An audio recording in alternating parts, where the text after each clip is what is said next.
আসসালামু আলাইকুম। স্টাডি টাইমে সবাইকে স্বাগতম।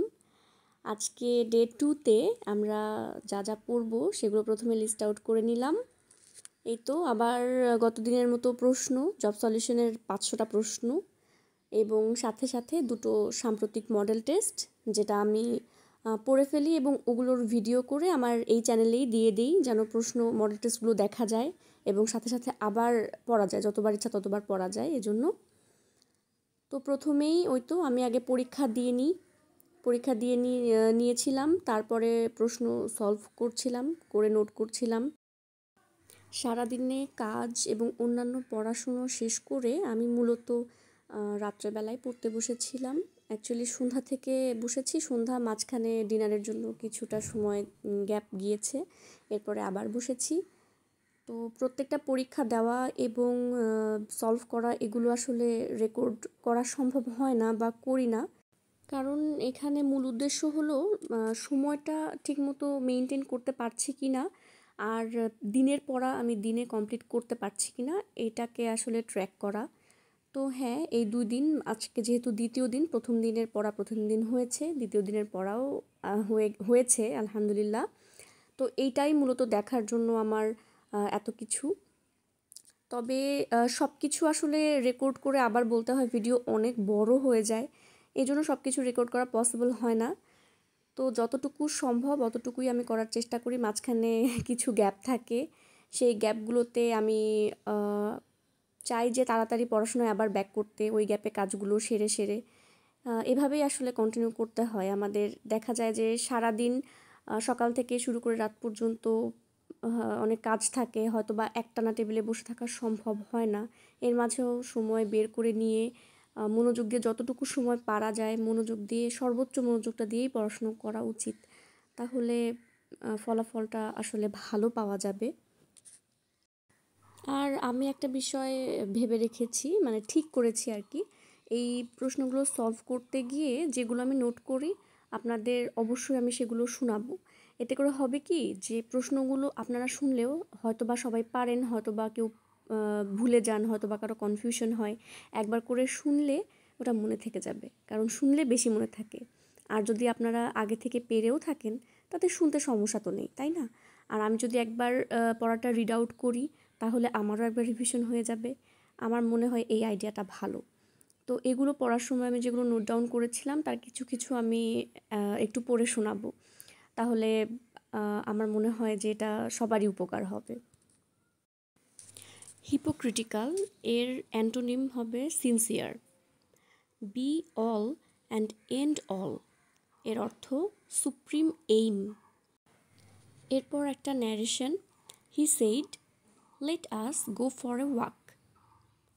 উত্তর, he suggested that they should go for a walk. এটা অনেক সহজ, কিন্তু আমার ভুলটা হয় প্রশ্নে হি প্রপোজডের পরে দেওয়া ছিল, বাট হি প্রপোজডটা উত্তর হবে না, হবে হি সাজেস্টেড। এটা আমার ভুল হয় আর কি, তো লিখে রেখেছি যেন আর ভুল না হয়। এরপর একটা voice change, who has written Hamlet. Passive form হবে who has Hamlet been written by. এটা আমার কাছে একটু অন্যরকম লেগেছে, তাই নোট করা। তারপরে অ্যাপেক্স হচ্ছে চূড়া, এর অ্যান্টোনিম এসেছিল নাদির, NADIR, এর অর্থ হচ্ছে অধবিন্দু। এরপরে দ্য ট্রায়াল, এটা কে লিখেছেন? France Kafka.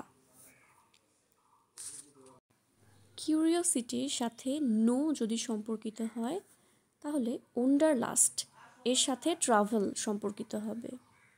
Dash the border of the country, এটা প্রিপোজিশন, অ্যাপ্রোপ্রিয়েট প্রিপোজিশন, এখানে ডিপ্লয়েডের সাথে অ্যালং হবে। Soldiers were deployed along the border of the country. এরপরে একটা কারেকশন ছিল, কারেক্ট ফর্মটা হচ্ছে he acted in a cowardly manner. অপশনগুলো এমন ছিল, he acted in a coward manner অথবা he act in a cowardly manner. পুরা ফর্মটা হবে he acted in a cowardly manner. এরপরে একটা শব্দ ছিল কার্তুজ। কার্তুজটা কোন ভাষার শব্দ? ফরাসি শব্দ। এরপর ভিন্নার্থক শব্দযোগে গঠিত শব্দ, যেমন ডাল ভাত, তালা চাবি, পথঘাট, অলিগলি। এগুলো হচ্ছে মানে অনেক সময় কনফিউশন হয়ে যায় যে ভিন্নার্থক, যেমন পথঘাট আমার কাছে আসলে ভিন্নার্থক মনে হয় না, তবুও ভিন্নার্থক। অলিগলি, তালা চাবি, ডাল ভাত, এগুলো ভিন্নার্থক শব্দযোগে গঠিত শব্দ। এরপরে একটা আইসিটি প্রশ্ন, which of the following extends a private network across public network? Which of the following extends a private network across public network? এটা হবে ভার্চুয়াল প্রাইভেট নেটওয়ার্ক। এরপরে অপটিক্যাল স্টোরেজ ডিভাইস এর উদাহরণ কোনটা? সিডি-রম। সিডি-রমটা হচ্ছে অপটিক্যাল স্টোরেজ ডিভাইসের উদাহরণ। এবার প্রশ্ন ছিল ডিজিটাল ইকোনমির উপরে কোন দেশ ট্যাক্স বসিয়েছে? উত্তর হবে অস্ট্রেলিয়া। শেয়ার মার্কেটে ইসলামিক ইন্ডেক্স ইন্ট্রোডিউস করেছে কোন দেশ? বাহরাইন। এরপর 10 টাকার পলিমার নোট, এটা কত সালে বাংলাদেশে নিয়ে আসা হয়? বাংলাদেশে নিয়ে আসা হয় 2000 সালে। আর বলে রাখি, এই 10 টাকার পলিমার নোটটা অস্ট্রেলিয়া থেকে নিয়ে আসা হয় এবং পরবর্তীতে এই নোটটা আর চালু রাখা হয় না আর কি, এটা ব্যবহারের অযোগ্য বলে ঘোষণা করা হয়। এরপরে প্রশ্ন ছিল ইউরো মুদ্রা নিয়ে, এই টপিকটা অনেক গুরুত্বপূর্ণ। ইউরো মুদ্রা ব্যবহার করে কয়টি দেশ? উত্তর 20টি দেশ। এবং বলে রাখি শেষ দেশ হচ্ছে ক্রোয়েশিয়া, ওরা ইউরো মুদ্রা গ্রহণ করেছে। AIIB, Asian infrastructure investment bank, এর হেডকোয়ার্টার কোথায়? এর হেডকোয়ার্টার চীনের বেইজিংয়ে। কোন দেশ অফিসিয়ালি বিটকয়েন অ্যাডাপ্ট করেছে? জাপান। এবার প্রশ্ন ছিল বাংলাদেশের কোন খেলোয়াড় গিনেস রেকর্ড বুকে নাম লিখিয়েছেন? তো সেখানে অনেকেরই নাম ছিল, সাকিব আল হাসানেরও নাম ছিল। তো উত্তরটা হবে জোবেরা রহমান লিনু। ইনি মূলত টেবিল টেনিস খেলোয়াড়।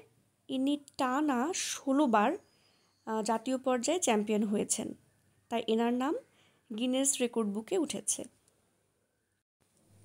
180 ডিগ্রির চেয়ে বড় কোণ এবং 360 ডিগ্রির চেয়ে ছোট, এই কোণের নাম কি? এই কোণের নাম প্রবৃদ্ধ কোণ, এটা আমরা সবাই জানি। আমার ইংলিশ টার্মটা মনে ছিল না, ইংলিশ হবে রিফ্লেক্স অ্যাঙ্গেল। এরকম আরও অনেক প্রশ্ন আছে যেগুলো আমি নোট ডাউন করে রেখেছি, তো সেগুলো আজকের মতো থাক, এর পরের ভিডিওতে আমি আবার বলার চেষ্টা করব। তো এভাবে প্রশ্ন মোটামুটি শেষ করার পরে 500টার কাছাকাছি হয়েছে আর কি। শেষ করার পরে আমি মডেল টেস্ট দুটো পড়া শুরু করলাম, যেহেতু রিসেন্ট একটু পড়তে আমার বেশি ভালো লাগে, দাগিয়ে দাগিয়ে পড়লাম। তার আগে গতকাল যে দুটো পড়েছিলাম মডেল টেস্ট 1 আর 2, সেগুলো একবার রিকল করে নিলাম, রিভিশন দিয়ে নিলাম যেন ভুলে না যাই। তো ওগুলো দেখে নেওয়ার পরে তারপরে আমি আবার নতুন করে 3 নাম্বার আর 4 নাম্বারটা পড়লাম, সেখান থেকে 3-4টা নতুন ইনফরমেশন শেয়ার করতে পারি। যেমন ন্যাটোর 14তম মহাসচিবের নাম মার্ক রুট এবং ইনি নেদারল্যান্ডসের নাগরিক। সম্প্রতি সাহিত্যে নোবেল বিজয়ী হান কাং, আমরা সবাই জানি হান কাং পেয়েছেন সাহিত্যে, ইনি এশিয়ার কততম নারী নোবেল বিজয়ী? ইনি প্রথম নারী নোবেল বিজয়ী। এই ব্যাপারটা আমার কাছে গুরুত্বপূর্ণ মনে হয়েছে।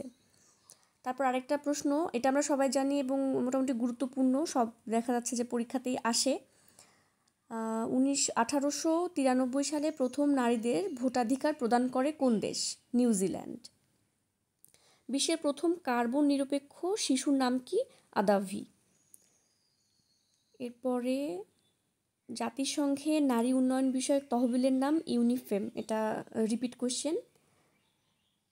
তারপরে দ্য রিপাবলিক, স্টেটমেন্ট, ডায়ালগ গ্রন্থের লেখককে? প্লেটো। দ্য রিপাবলিক মানে প্লেটো, এটা সবারই মুখস্থ। স্টেটমেন্ট অ্যান্ড ডায়ালগ এই দুটো একটু মনে রাখতে হবে। এরপরে 1964 সালে কোন লেখক নোবেল পুরস্কার প্রত্যাখ্যান করেছিলেন।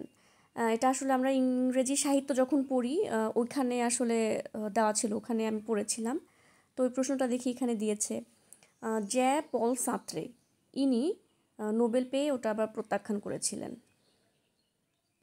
এই তো এগুলোই। এর পাশাপাশি কিছু গুরুত্বপূর্ণ তারিখ দেওয়া ছিল, যেমন যমুনা রেল সেতু উদ্বোধন করা হয় কবে, তারপরে অ্যান্তোনিও গুতেরেস উনি বাংলাদেশে আসেন কবে, এরকম কিছু প্রশ্ন যেগুলো হচ্ছে গুরুত্বপূর্ণ, রিপিটেড এবং সাম্প্রতিক থেকে আবার গুরুত্বপূর্ণ। তো সেগুলো আমি নোট ডাউন করে রেখেছি এবং আপনাদের সুবিধার্থে যেন সবসময় খুঁজে পাওয়া যায় এজন্য আমি শর্ট ভিডিও করেও আমার চ্যানেলে দিয়ে দিচ্ছি। তো সেখান থেকেও দেখে নেওয়া যাবে, পড়ে ফেলা যাবে, কোনো সমস্যা নেই। আর এখানে এই বইটিতে 30টা মডেল টেস্ট আছে, একে একে সবগুলোই দিয়ে দেওয়ার চেষ্টা করব ইনশাআল্লাহ। এরপরে আবার যে রিসেন্ট আর কোনো কিছু পেলে আমি সেগুলোও দিয়ে দেওয়ার চেষ্টা করব, যেন আমি এবং মানে আমি যেন আপগ্রেডেড থাকতে পারি এবং সাথে সাথে আপনারা যারা শুনবেন আপনাদেরও যেন উপকার হয়। তো এখানেই আসলে শেষ। সবাই ভালো থাকবেন আর আমার জন্য দোয়া করবেন। পড়াশোনা যেন সুন্দর মতো করতে পারি, এই একটা মাস ভালোভাবে প্রিপারেশন নিতে পারি, তাহলে পরীক্ষাটা ভালো হবে। এই তো, আল্লাহ হাফেজ।